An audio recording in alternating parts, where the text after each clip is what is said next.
18th January 2026. Okay, today is Sunday. আজকে কি বার? Sunday. প্রত্যেকে সানডে মানডে স্পেলিং জানে না সবাই? তোমরা আমার কেউ মান সম্মান ডুবিও না আবার। ওকে। EIGHT class 8 5 6 7 8 চলো। In the previous class আমরা কি টেক্সট পড়ছিলাম? ক্লাউডস পড়ছিলাম, তাই তো? চ্যাপ্টার 2 ছিল। The name of the story was Clouds. Clouds. Today is day 2, right? আমরা এর আগে ডে 1 করেছি। ডে 1 এর ভিডিও আজকে বা কালকে আপলোড হয়ে যাবে। আজকে সম্ভবত আপলোড হয়ে যাবে। ওকে, পেজ নাম্বার কত? এই tell me the page number. 18 page number 18। ঠিক আছে, আজকে আমরা ডে 2 শুরু করছি। ঠিক আছে, এর আগের দিন আমরা এটুকু পড়েছিলাম। এর আগের দিন আমরা পড়েছিলাম কি, যে এই গল্পটার ব্যাকগ্রাউন্ড সম্বন্ধে একটু জেনেছিলাম, যে গল্পটা আসলে উর্দু ভাষায় লেখা এবং উর্দু ভাষায় গল্পটার নাম ছিল বাদল। Very good. এবং এই গল্পটা উর্দু ভাষা থেকে ইংরেজিতে ট্রান্সলেট করেছে যিনি, তার নাম কি ছিল? রাখসান্দা জলিল, তাই তো? এই কয়েকটা ইনফরমেশন আমরা এর আগের দিন পেয়েছিলাম। তারপরে ঘটনা শুরু হচ্ছে, গল্প শুরু হচ্ছে এইরকম করে, যে একটা ছেলে সে কি করছে, মেঘের খোঁজ করে বেড়াচ্ছে, তাই তো? মেঘের খোঁজ করতে করতে সে প্রথমে একটা ঘাসুড়েকে, গ্রাস কাটারকে জিজ্ঞেস করলো। তারপরে সে একটি কৃষককে জিজ্ঞেস করলো, যে কৃষকটা তার জমি চাষ করছিল। ঠিক আছে, তারপরে লাস্ট প্যারাগ্রাফে গল্পকার তিনি বলছেন যে ছেলেটা এমন ভাবে মেঘটাকে খুঁজে বেড়াচ্ছিল, মনে হচ্ছিল যেন কোনো ব্যক্তি তার সন্তানকে হারিয়েছে এবং পথে যাকেই দেখছে তাকে জিজ্ঞেস করছে যে আপনি কি সেই ছেলেটাকে দেখেছেন? যেমন জিজ্ঞেস করে তেমন ভাবে জিজ্ঞেস করছে যে আপনি কি মেঘটাকে দেখেছেন, ক্লাউডসকে দেখেছেন? এইটুকু আমরা পড়েছিলাম। চলো আমরা পরবর্তী page number 18। I have the soft copy. Soft copy মানে বুঝো? যেটা তোমাদের জানি ওটা ওরকম হয়ে যায়, স্লিপ মোডে চলে গেছে, থাক। ঠিক আছে, যেটা তোমাদের কাছে রয়েছে প্রিন্টেড সেটা হচ্ছে হার্ড কপি, আর আমার কাছে যেটা রয়েছে পিডিএফ এটা হচ্ছে সফট কপি। ঠিক আছে, নরম। অলরাইট, ঠিক আছে, সফট কপি মানে এখানে নরম নয়, ডিজিটাল কপি যেটা, এটা। চলো পেজ নাম্বার 18 আমরা পড়া শুরু করি। Let's continue. চলো প্রত্যেকে প্লিজ আঙুলটা দেবে পড়ায় আঙুল দাও। দেখো তারপরে শুরু হচ্ছে, his mother was the first he had asked in the morning. বলছে তার মা ছিল প্রথম ব্যক্তি যাকে সে সকালবেলা জিজ্ঞেস করেছিল প্রথম। তাহলে আমরা গল্পের প্রথম দিন প্রথম ইউনিটে দেখলাম যে সে একটা ঘাসুড়েকে জিজ্ঞেস করেছিল, গ্রাস কাটারকে, কিন্তু আসলে সে সব প্রথমে কাকে জিজ্ঞেস করেছিল? সকালবেলা তার মাকে জিজ্ঞেস করেছিল। কি বলছে? আম্মাজি where have the clouds gone? বলছে আম্মাজি মেঘেরা কোথায় গিয়েছে? who has gone where? আম্মাজি said। ঠিক আছে, দেখো এখানে who এর পরে অ্যাপোস্ট্রফি এস আছে, এটাকে আমরা পড়বো who has পড়বো। কি পড়বো? who has। অর্থাৎ who is gone where যখন রিডিং পড়ো তখন who has আলাদা করে বলার প্রয়োজন নেই, জাস্ট who is। ঠিক আছে, who has gone where, কে কোথায় গিয়েছে? আম্মাজি said। আম্মাজি জিজ্ঞেস করছে, এমন ভাবে জিজ্ঞেস করছে মনে হচ্ছে যেন as if he had asked an exceptionally stupid question।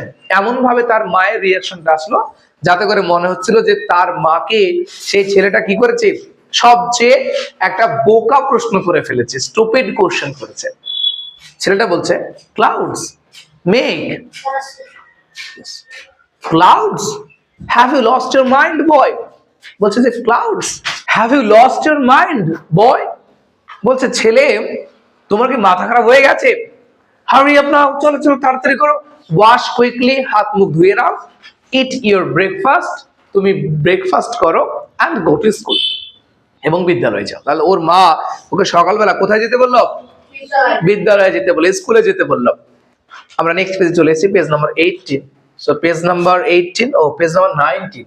So 18 and 19 আমরা দুটো পাতায় পড়ছি আজকে, তাই এখানে দুটো পাতারই নাম লেখা হলো, দুটো পাতায় লেখা হলো। দেখো, dejectedly he washed his hands and face, ate his breakfast and left home. dejectedly মানে বিষণ্ণ ভাবে। dejectedly মানে কি? বিষণ্ণ ভাবে। DEJECTLY।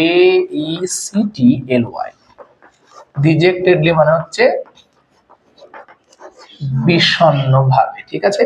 বিষণ্ণ ভাবে সেই ছেলেটা কি করলো, he washed his hands and face, সে তার হাত এবং মুখ ভালো করে ধুয়ে নিল। এট হিজ ব্রেকফাস্ট, সে তার ব্রেকফাস্ট করলো, প্রাতরাশ করলো। এন্ড এবং লেফট হোম, বাড়ি থেকে বেরিয়ে গেল, চলে গেল। But the question still haunted him, কিন্তু সেই প্রশ্নটা তাকে তখনও তাড়া করে বেড়াচ্ছিল। কোন প্রশ্নটা? মেঘেরা কোথায় গিয়েছে। দেখো এখানে একটা কোলন দিয়ে লেখা আছে, বলছে where did the clouds go, কোশ্চেনটা কি ছিল, যে মেঘেরা কোথায় গিয়েছে। He remembered what he had seen the night before, clouds gathering in the dark sky, বলছে he remembered, সে এখনো মনে করতে পারছিল, তার এখনো মনে রয়েছিল what he had seen, সে কি দেখেছিল the night before, আগের দিন রাত্রে কি দেখেছিল, এটা হাইফেন দিয়ে লেখা আছে। ক্লাউডস, সে মেঘ দেখেছিল। গ্যাদারিং মানে জড়ো হচ্ছিল, গ্যাদার মানে কি জড়ো হওয়া, এক জায়গায় জড়ো হওয়া, গ্যাদার মানে জড়ো হওয়া, তাহলে জড়ো হয়েছিল, ঠিক আছে, জড়ো হওয়া পাস্টে রয়েছে গল্পটা, ঠিক আছে। তাহলে বলছে যে সে কি দেখেছিল আগের দিন, যে মেঘ কি হচ্ছিল, জড়ো হচ্ছিল, ইন দ্য ডার্ক স্কাই, অন্ধকার অর্থাৎ রাতের আকাশে মেঘ জড়ো হচ্ছিল এক জায়গাতে, বোঝা গেছে। এর আগের বাক্যটা একটু যদি পড়ে দেখো, হি remembered what he had seen, দেখো হি রিমেম্বার্ড পাস্টে আছে, তাই তো। এন্ড হ্যাড সিন কোন টেন্সে আছে, হ্যাড আছে প্লাস V3 আছে, সি স সিন পাস্ট পারফেক্টে আছে। তাহলে এই বাক্যটাতে একটা ভার্ব আছে সিম্পল পাস্টে, আর একটা ভার্ব আছে পাস্ট পারফেক্টে, হ্যাড আছে এবং V3 আছে, ঠিক আছে। রিডিং পড়ার সময় এইভাবে কি করতে হবে, ভয় এই টেন্স গুলোকে চিনে রাখতে হবে, বুঝতে গেছে। বাট কিন্তু when he went to sleep, কিন্তু যখন সে ঘুমোতে গিয়েছিল, the sky was clear, তখন সে দেখেছিল আকাশটা একদম পরিষ্কার ছিল, and full of stars, এবং আকাশটা তারায় ভর্তি ছিল, আকাশে অনেক তারা দেখা যাচ্ছিল। the sky, এটা হয়ে গেল। when he awoke again, awake থেকে awoke, যখন সে আবারও ঘুম থেকে জেগে উঠছিল, মানে যখন তার ঘুম ভেঙেছিল, he had no idea of the time, তার কিন্তু সময় সম্বন্ধে কোনো ধারণা ছিল না যে এখন কটা বাজে। আমরা তো এখন সবাই একদম বালিশের কাছে মোবাইল নিয়ে ঘুমাই, তাই না? কিন্তু যদি কি হয়, মোবাইল যদি ধরো ঘরের মধ্যে, আসলে ঘরের মধ্যে মোবাইল নিয়ে ঘুমানোটা ঠিক না, মোবাইলের রেডিয়েশনের ফলে কি হয়, আমাদের অনেক ক্ষতি হয় শরীরের, ঠিক আছে। চেষ্টা করা উচিত সবসময় মোবাইলটাকে দূরে রাখা, বোঝা গেছে। অন্তত টেবিলে রেখে ঘুমানো, অনেকে চার্জে বসিয়ে দিয়ে মাথার কাছে নিয়ে নেয়, ওটা তো আরো বেশি খারাপ, ঠিক আছে। হ্যাঁ, তো এখন কি হয়, আমাদের যেই ঘুম ভাঙলো চট করে আগে মোবাইলে হাত দিয়ে আমরা সময়টা কিন্তু দেখে নিলাম, তাই তো হয়। আবার সকালবেলা ঘুম ভাঙার পরে টুক করে মোবাইলে হাতে দেখে নিলাম যে কটা বাজছে। কিন্তু যদি মোবাইলটা আমাদের আশেপাশে না থাকে, বাঁচতে যদি 5 বছর আগে যায়, 10 বছর আগে যায়, তাহলে কত যে রাত হয়েছে সেটা কিন্তু বোঝার কোনো উপায় ছিল না, তাই না? কখন ঘুম ভেঙেছে, কটা বাজলো, যদি না বাড়তে দেয়াল ঘরে থাকে, লাইট মেরে যদি না দেখা হয় যে এতটা বাজছে, তাহলে কিন্তু জানার কোনো উপায় ছিল না। তো এখানে বলছে যে যখন তার ঘুম ভেঙেছিল রাতের বেলায়, বলছে he had no idea of the time, তার সময় সম্বন্ধে কোনো ধারণা ছিল না যে এখন কটা বাজে।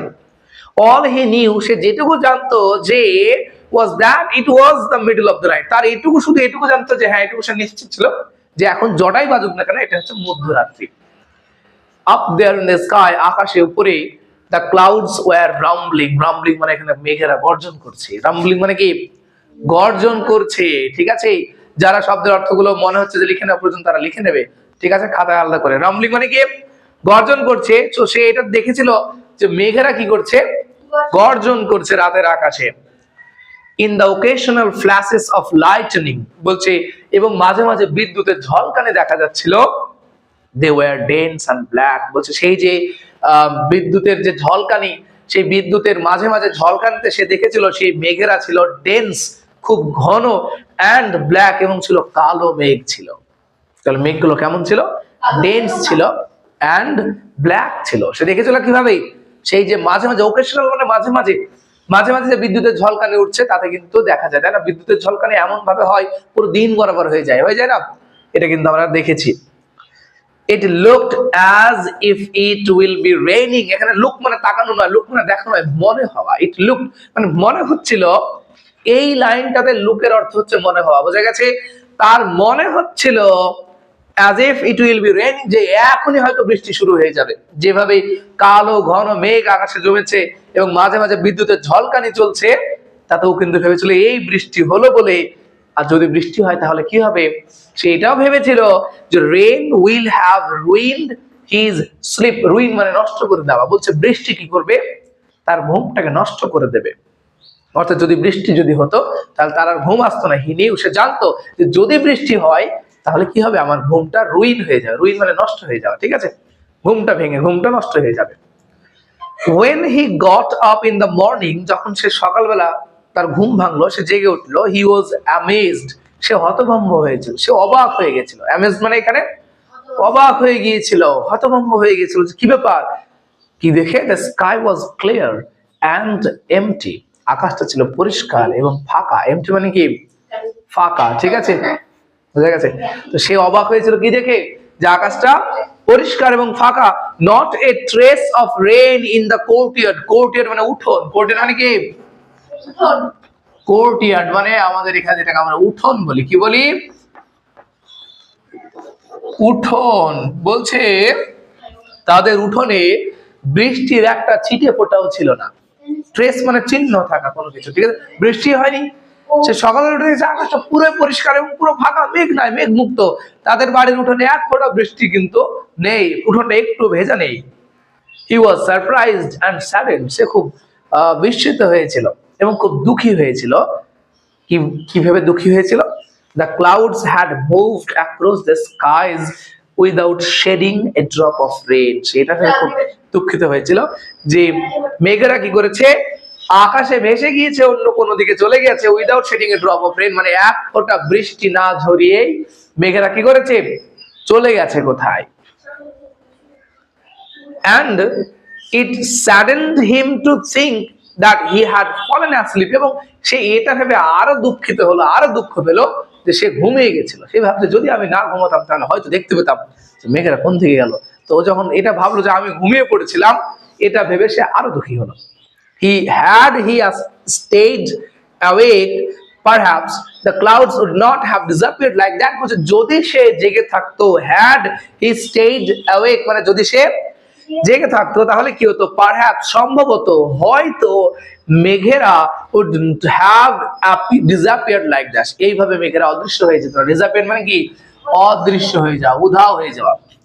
disappear, তার সঙ্গে ed, disappear অদৃশ্য হয়ে গিয়েছিল। পাস্ট টেন্সে রয়েছে, অদৃশ্য হয়ে গিয়েছিল। আর disappear মানে অদৃশ্য হয়ে যাওয়া, ঠিক আছে, আর ইডি রয়েছে তাই পাস্টে পড়তে হবে, হয়ে গিয়েছিল। আর ডিস বাদ দিলাম, অ্যাপিয়ার মানে আবির্ভূত হওয়া, কেউ এখন এখানে চলে আসলো, অ্যাপিয়ার হলো, ঠিক আছে। তাহলে কি হয়েছিল, বলছে সে ভাবছে, বাচ্চা ছেলে মনে ভাবছে যে যদি সে জেগে থাকতো মেঘেরা হয়তো এইভাবে কি হয়ে যেতে পারতো না, অদৃশ্য হয়ে যেতে পারতো না। It would have been the season's first rainfall, তাহলে এটা কি হয়ে যেত, যদি গতকাল রাত্রে বৃষ্টি হতো তাহলে সেটা এই ঋতুর প্রথম বৃষ্টি হতো। অর্থাৎ বর্ষাকাল হয়তো আসছে, রেইনি সিজন আসছে, এখনো পর্যন্ত কি হয়নি, বর্ষার দেখা নেই, কিন্তু মেঘ দেখা দিয়েছে। তাই ও বলছে যে যদি গতকাল রাত্রে বৃষ্টি হতো তাহলে এটা এই সিজনের, এই ঋতুর প্রথম বৃষ্টিপাত হতো। The month of the rains was sleeping away, মানে যেটা বর্ষাকাল বা বৃষ্টির যে সময়টা, বৃষ্টির যে মাসটা, সেটা আস্তে আস্তে চলে যাচ্ছে, পেরিয়ে যাচ্ছে। He looked up once again at the sky, সে আরো একবার আকাশের দিকে উপরে তাকিয়ে দেখলো। Not a single patch of cloud, বলছে এক টুকরো মেঘও কিন্তু আকাশে আর নেই। The sun beat down on his head from a clear sky, বলছে পরিষ্কার আকাশে সূর্য কি করছে, প্রখর কিরণ দিচ্ছে তার মাথার উপরে। ইন দ্য ফিয়ার্স হিট, সেই প্রচন্ড গরমে, হি ওয়াকড বিটুইন দ্য ফিল্ড, সে কি করেছে, মাঠের মধ্যে দিয়ে সে কিন্তু হেঁটে গিয়েছে, কিসের খোঁজে, সে মেঘের খোঁজে। His body was on fire, বলছে মনে হচ্ছিল যেন তার শরীরটা এখন আগুনের মধ্যে রয়েছে, আগুনের উপরে রয়েছে। and his throat dry, তার গলাটা শুকিয়ে গেছে। আফটার ক্রসিং সেভারাল ফিল্ডস, বেশ কয়েকটা মাঠ ক্রস করার পর, পার করার পর, হি স, সে দেখতে পেয়েছিল, দেখেছিল আ লার্জ ট্রি, একটা বড় গাছ দেখেছিল। ইন হুজ শেড, যে গাছের ছায়াতে, আ পার্সিয়ান হুইল টার্নড জেন্টলি, একটা পার্সিয়ান হুইল খুব আস্তে আস্তে সুন্দরভাবে কিন্তু কি করছে, ধীরে ধীরে সেটা ঘুরছিল। তো এই যে দেখো একটা ছবি দেওয়া আছে, এটা হচ্ছে পার্সন হুইল। তো এইরকম একটা পার্সন হুইল কি করছে, সেখানে আস্তে আস্তে আস্তে আস্তে ঘুরছিল। It was like he had reached an oasis in the middle of a desert. বলছে যখন এই প্রখর তাপের মধ্যে সে এতক্ষণ ধরে হেঁটে আসছে, তার মধ্যে যখন সে গাছের তলায় একটা পার্সন হুইল দেখলো ঘুরতে, তার যেন মনে হচ্ছিল যে মরুভূমির মধ্যে সে কি খুঁজে পেয়েছে, ওয়াসিস খুঁজে পেয়েছে, মরুদ্যান খুঁজে পেয়েছে। OASIS, ওয়াসিস মানে মরুদ্যান, মরুদ্যান। ঠিক আছে, এই আমাদের অনিক স্যার একবার ফেসবুকে কিছু একটা পোস্ট করেছিল, সেখানে এই ওয়াসিস কথাটা লেখা ছিল। দিয়ে আমি আবার কমেন্ট করেছিলাম, স্যার ওয়াসিস মানে বুঝতে পারলাম না, অনেক নাকি। দিয়ে স্যার কি করলো, স্যার আবার আমাকে মেসেজ করেছিল, মরুভূমির মাঝে কি থাকে, ওই বালির মধ্যেও কিছুটা জায়গাতে জল থাকে এবং সেখানে দুই একটা খেজুর গাছ পাওয়া যায়। দেখো এখানে ওয়াসিস মানে লেখা আছে an area in a desert with water and trees। বলছে মরুভূমিতে একটা এলাকা, একটা ছোট্ট জায়গা যেখানে জল এবং গাছ পাওয়া যায়, সেটাকে কি বলা হচ্ছে, ওয়াসিস বলা হচ্ছে, মরুদ্যান বলা হচ্ছে। ঠিক আছে, তো এই যে সে মাঠের মধ্যে কি পেয়েছে, এই পার্সন হুইলটা দেখতে পেয়েছে, যেখানে জল আছে, গাছের ছায়া আছে, এটা যেন তার কাছে কি মনে হচ্ছিল, মরুভূমিতে সে যেন মরুদ্যান খুঁজে পেয়েছে, ওয়াসিস খুঁজে পেয়েছে। He reached the shelter of the tree, সে সেই গাছের ছায়াতে গেল, and splashed cool water from the person wheel on his dusty feet, এবং সে সেই পার্সন হুইল থেকে জল নিয়ে তার সেই ধুলো মাখা পায়ের উপরে কিন্তু ছিটিয়ে দিল, অর্থাৎ পা ধুয়ে নিল। দেন হি ওয়াশড হিজ হ্যান্ডস, তারপর সে তার হাত ধুয়ে নিল, অ্যান্ড ফেস, এবং সে তার মুখটা ধুয়ে নিল, অ্যান্ড ড্রাঙ্ক হিজ ফিল, সে তার মানে সন্তুষ্টি ভাবে সে পেট ভরে কিন্তু মন ভরে কিন্তু জল খেল। দেখো এখানে ফিল, ফিল মানে আসলে ভর্তি করা, পূরণ করা হয়, কিন্তু এখানে ফিলের মানে লেখা আছে টু উইথ স্যাটিসফ্যাকশন, মানে একদম মন ভরে সে কিন্তু জল পান করলো সেখানে। এই হচ্ছে আমাদের ইউনিট 2 এর এই গল্পটুকু শেষ, আর একটা ইউনিট আছে যেটা পড়লে আমাদের এই পুরো টেক্সটটা শেষ হয়ে যাবে। ঠিক আছে।